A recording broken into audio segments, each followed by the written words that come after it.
magazine vous a été offert par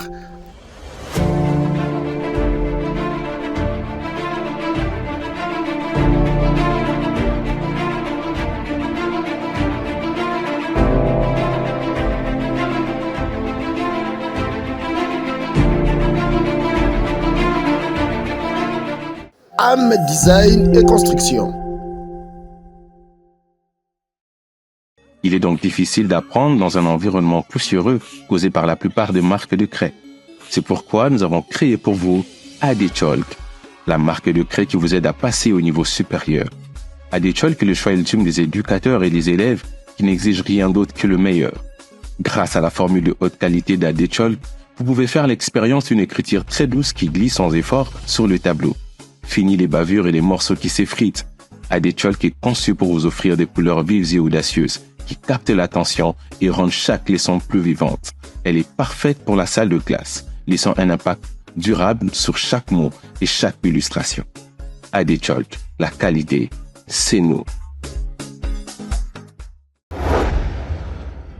Mbote bino balandi ya magazine communication na lingala facile na ebike botoya liboso ya betandoike na bino pona kolanda magazine kitoko pe elengi magazine de proximité o esala bino bien kitoko gu oyo wapi avec le cardinal de la presse congolia Aristangu yeyo nazana bino na kotika bino te pona lingaka bino mingi ba téléspectateurs na ba internaute nyoso o bazota la biso na o bazo commenter toza bino Aristangu yeyo ekeyo oui.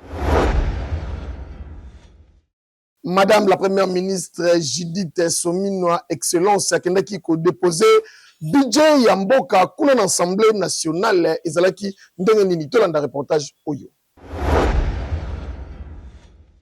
Premier ministre Mboka na biso Judith Suminwa a déposé ki mokolo ya lundi na bureau ya Assemblée nationale 3 projets ya loi lokola projet ya loi ya finance exercice 2025, projet ya loi portant réduction ya compte exercice 2024 et projet ya loi rectificatif ya budget ya exercice 2024. Likambo etali projet ya loi finance 2025 yango etelemi na 49 847 milliards de francs congolais, soit augmentation à 21% par rapport au budget exercice 2024 o etelemaki na 40 986,0 milliards de francs congolais. Na point de vue économique, va tenir compte na ba choc externe o ezoko impacté biso likolo ya ba guerre na Ukraine, guerre na Moyen-Orient, mais lisusu na niveau interne na guerre o ezoko imposer biso. Ndenge premier ministre akovoyaki ba membre ya gouvernement na ye na bureau ya président ya Assemblée nationale Excellence Vital Kamerhe, patron ya gouvernement azo compter sur ba réforme envisagée na ba secteur ya vie nationale lokola o ezoko viser stabilisation ya taux de change pona ko améliorer pouvoir d'achat ya population pe atiaki action likolo ya likambo etali ba investissement ya kondima eza ete Judith Suminwa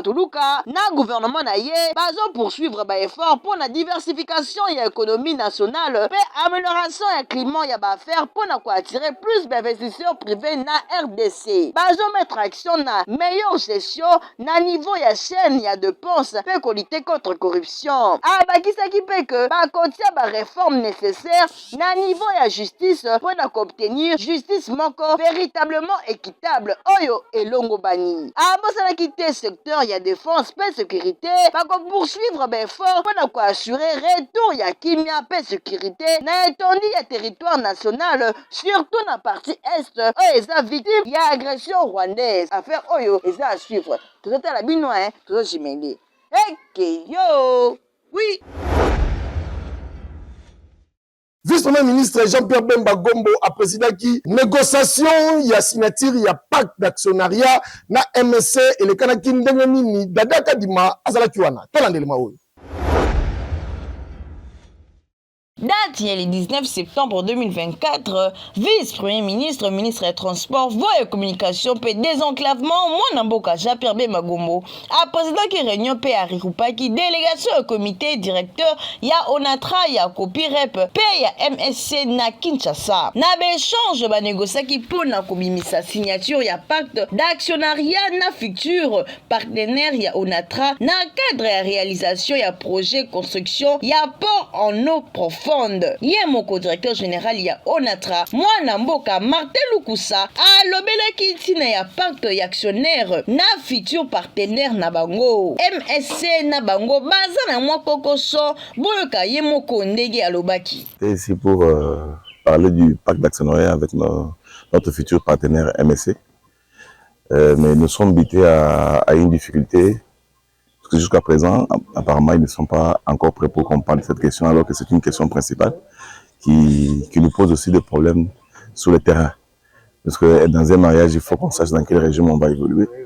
Et là, nous commençons à tâtonner, c'est pourquoi les VPM voulaient remettre les choses au point, afin que les débats avancent. Cette question a été remise à la prochaine fois, parce que le partenaire en face s'est dit n'a pas avoir obtenu mandat de ses patrons. Et là, on attend qu'ils puissent avoir les mandats et qu'ils nous amènent à la prochaine réunion, qu'on puisse remettre la question sur la table. Parce que là, nous sommes prêts. Et de leur part, les choses semblent pétiner. Asilisaki na koloba ete na kati ya libala il faut koyeba soki toko évoluer na régime nini po sikoyo tâtonnement ekoti biloko ekoti nzelo yango nde VPM alingaki kozongisa makambo nyonso ndenge esengeli po débat ezala clos soki totali bien. Directeur général ya Onatra mwana mboka Martin Lukusa na motuna ya négociation ya pacte d'actionnariat eza renvoyé na date ultérieure date oyo banité pour MSA alobi azui na ye mandaté dossier oyo eza affaire à suivre tozotala ngo tozojemeli yo oui. Excellence Jacquemain Chabani akendaki ko inaugurer ba société elekaki ndenge nini bolanda image kitoko pe elengi oyo magazine CLF esaleli bino. Mokolo ya mardi 17 septembre, vice-premier ministre, ministre de l'Intérieur, Sécurité, Décentralisation et Affaires coutumières, Mwana Mboka Chabani Loko, a inauguré quelques sous-commissariats et un district Yafuna. Toujours dans le cadre d'un projet, il y a modernisation, il y a bureau, il y a proximité, il y a la police congolaise. 3 sous-commissariats et cela qui inauguré Mokolo ya mardi 17 septembre et pas il y a vice-premier ministre, ministre de l'Intérieur, Sécurité, Décentralisation et Affaires coutumières, Chabani Loko ye asalaki visite depuis le 17 août et l'équipe pour na kosala inspection. VPM Chabani a martelezaki engagement na ye ya ko réhabiliter pe ko construire ba bureau ya proximité ya la police oyo to bengaka souciat pona kotala niveau ya ba difficulté o la police ezo faire face na population na exercice ya mission na ye pe ko instaurer autorité à l'état na district yango. Dans le souci d'améliorer les conditions, on a ce projet ici qui va se multiplier dans la ville et dans les autres. Il y avait déjà eu les véhicules, il y a les tenues qui sont arrivées, donc vous avez réceptionné les tenues et puis maintenant c'est les lieux. Bakle ya basu commissariat lokola elengesa ngunza pelembo o eza situé na croisement ya bavenu ngiringiri elengesa ngiringiri gambela abosanaki te commune ya Kalamu na quartier Yolo Sud yango ezongisamaki epai ya commissaire divisionnaire principal général Alonga Boni na ye. Première réunion, il y a Task Force, qui est institué et pas le président de la République, et son excellence Félix Antoine Tshilombo Tshisekedi Kasezalaki, président et pas il y a le VPM Jean-Pierre Bemba Gombo, oyo dirigé Makambutali Transport Tolanda. Première réunion ya task force oyo ezalaki bongo institué epai ya ye moko mokonzi ya mboka na biso Félix Antoine Tshisekedi esalamaki na soirée ya lundi 16 septembre 2024 kuna na immeuble du gouvernement oyo ezalaki présidé epai ya ye moko vice-premier ministre ya transport Jean-Pierre Bemba. Réunion oyo regroupaki bongo ministre Julien Paluku oyo ya commerce extérieur, Augustin Kibasa ya PTNTIC, Alexis Gisaro ya infrastructure, Moindo Nzangi ya développement rural na ba délégué ya ba ministère sectoriel. Ba convokaki task force oyo pona ko composer ba ministère sectoriel pona ba mekananu ko échanger autour ya ba grand projet oyo ko assurer connectivité sur toute l'Afrique mais lisusu pona Chine. Boye ba yango ke task force oyo e salamaki pona ko analyser projet par projet pona ko aligner citation ya financement chinois. Na yango vice-premier ministre a annoncé ki création ya comité technique oyo eko bandako comptabilité ba ensemble ya ba projet nyonso ko évaluer coût ya ba projet mais lisusu pona kotala sorte nini ya ba projet oyo bakoki ko réaliser. Boyende ezalaka toza na posa évolution ya ba secteur nyonso. Ministre ya transport sala musala na yo po secteur ya transport e mata ekende toujours likolo heke yo oui. Honorable Daniel Iyeli bana lukunga balela ye fort et pourquoi pas bana ngaliema akendaki ko remettre ba kit scolaire pour la rentrée scolaire et pas ya bana lukunga mobimba précisément ngaliema elekanaki kitoko makasi n'impact pe idéologie dadaka dima azaki wana élément. Mokolo ya samedi 14 septembre 2024 moko ya fondation Iyeli Molangi na kombo ya Daniel Iyeli Molangi oyo azali mokonzi ya antenne ya Lukunga aposedaki na remise ya ba fourniture scolaire na ba coordonnateur ya commune ya Ngaliema. Honorable Daniel Iyeli a réitéré engagement na ye ya éducation pe avenir ya ba jeune. Ko rappeler que éducation eza clé oyo fongolaka ba porte ya avenir oyo eza meilleur. Bazangaki te kopesa matondo na ba nyonso pe ba partenaire oyo bazalaki wana présent na esika wana pe bapesaki merci particulier na ministre ya jeunesse Madame Noela Ayegana Goto pona mosala makasi pe engagement ya ko soutenir pe ko guider jeunesse congolaise. Tabandi makambo o fondation esalaka boyokaka lokuta yango tozo continuer na même rythme tolobaki tokotika bino te tolobaki tokozala na bino. Yes, hein? Alors merci mingi Maman Noela oyo jusque là aza kosala mosala oyo esengeli biso ba jeune toza wana po totindika ye liboso alonga na Félicitations na monsieur Kamanda wa Kamanda oya bimi président ya INPC oya kokumbela biso ba journaliste président Eli Kitoko pe elengi kasi tolanda élément ya congrès ndenge ezalaki Aurélie Bode a relaté bino élément oyo kasi élément ya présidence tokolanda ngo mikolo ezali koya lundi prochain. Heke yo, oui.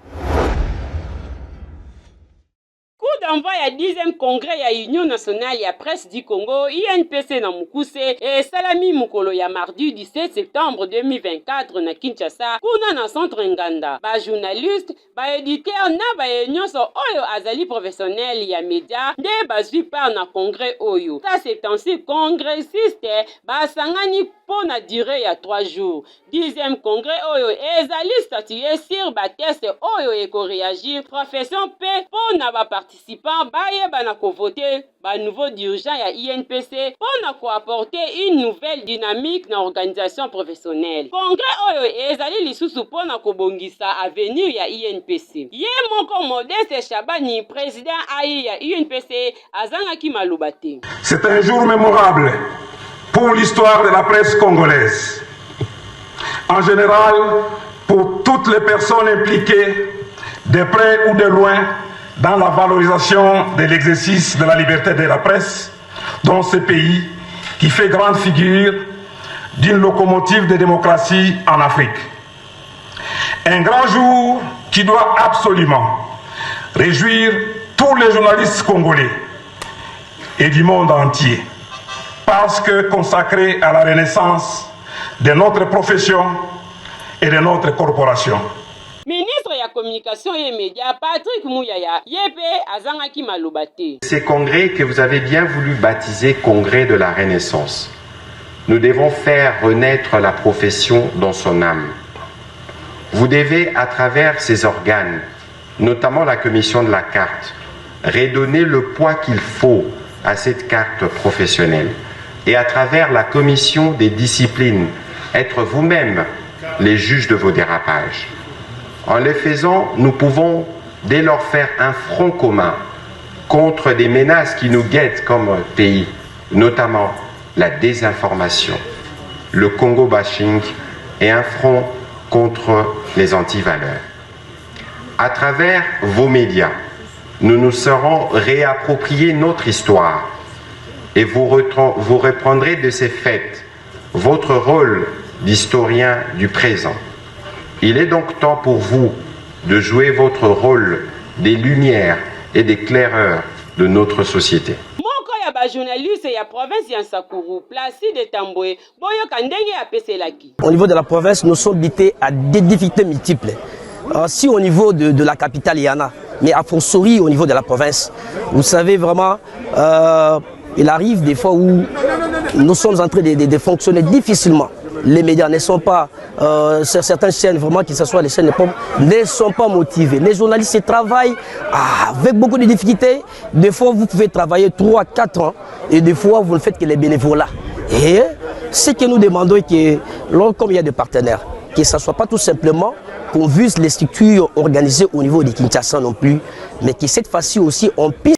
Bayango que 10e congrès ya UNPC Oyo ezali ko représenter étape décisive pour le journalisme awa na mboka na biso République démocratique du Congo ko affirmer une plateforme pour la réflexion, dialogue pe ba action en faveur ya secteur médiatique plus libre, responsable et innovant. Espérons que makambo ya bien ekobima na congrès Oyo pour tozomona match Oyo ezokende bien. Heke yo oui. Banseigne balobi bakor na bango depuis basala kina gouvernement congolaise kasi baza ko respecter yango te na yango basali grève toutes les écoles publiques balobi bakotangisa bana te soki bo respecter bakor na bango te tolanda élément oyo Orelibode azongeli bino tolanda.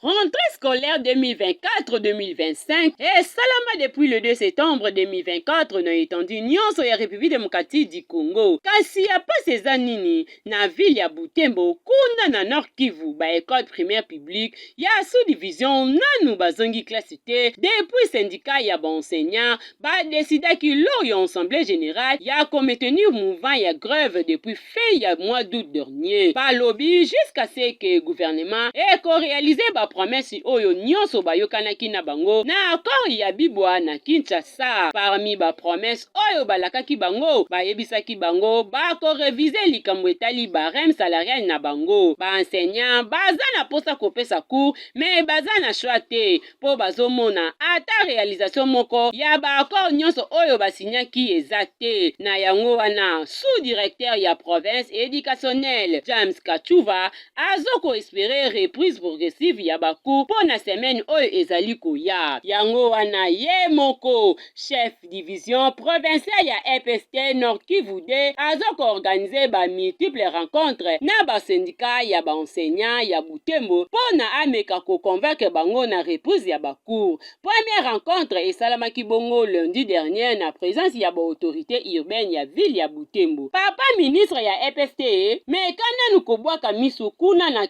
Nord Kivu po omekana nukozwa solution na likambo oyo etali enseignement na ba grève oyo bango ba décréter po toyebi te jeunesse oyo eza kuna furi nini ekobimisa lobi po avenir ya lobi eza na maboko ya jeunesse po tolobaki te tolobi fongola matoye oyoka heke yo oui. Accident monene esalamaki kuna na route Mavale précisément na ma campagne elekanaki ndenge nini Orelibode ezalaki wana heureusement mutu akufi te ki adiki beni tolanda.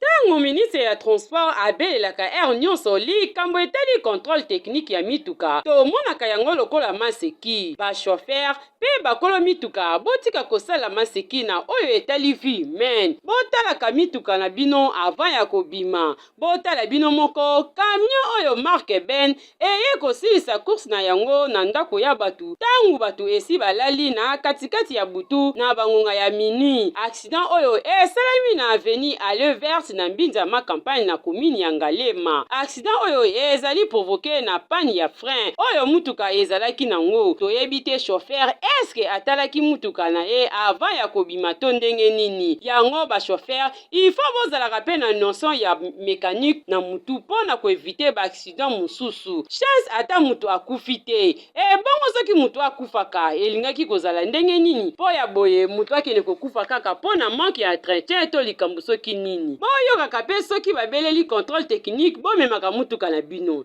Katuka Mbadi. Heke yo, oui. Sous les instructions, il y a gouverneur Daniel Bumba Luba qui misala ya coup de poing et ont continué kaka sous supervision, il y a excellence Edi Ieli Molangi awande tozolo baboye tozana presse Kasavubu précisément na ngambo ya ngiringiri bozomona ndenge bazo kire baterase na ndenge kosakana te misala ezoleka kitoko makasi na impact pe idéologie nana ebisa kiyoke Kinshasa ekobonga te ekobonga na ndenge kosakana te goût pe fraîcheur Juliette Femba bazala ki wana botala ndenge misala ezokende elongo toujours fraîcheur coup de chapeau na batomine nemi balé o bazo sala Kinshasa ekende liboso l'excellence Daniel Bumba pe vice-gouverneur Edi Ieli Molangi otali na ngambo ya Selemba utope na presse 24 kuna lisusu misala ezo sala makasi na ndenge kosakana te ko banda route ko bandeta venir loya tio kita okoma oleki avenir prison nyonso wana misala ezobeta madada kitoko tikala yebisa bino population bazobetela bino maboko na ndenge kosakana te po bozosala mosala oyo po boza bato ya terrain po bolingaka terrain boza toujours proche ya population kitoko pe elengi oyo wapi coup de chapeau na le gouverneur Daniel Bumba pe le vice-gouverneur Edi Ieli Molangi papa social de la République Kinshasa ezobonga nana ebisio ekobonga te yiyi ekeyo oui Ribu d'anniversaire ribu esala rabino bien kitoko elengi oyo wapi tika déjà to souhaiter joyeux anniversaire na mwana koli otali mwana okumisi kolo garçon de luxe garçon seigneur garçon Nzambe tunanga nani na ebisa yo Gimbai mwana bato ya mama Mireille Bye, Gimbai plus de bonheur na yo mon enfant va toujours de l'avant kende liboso Mobali Seigneur Mobali Nzambe que Dieu te protège et te bénisse longévité paix prospérité kitoko pe elengi deke yo oui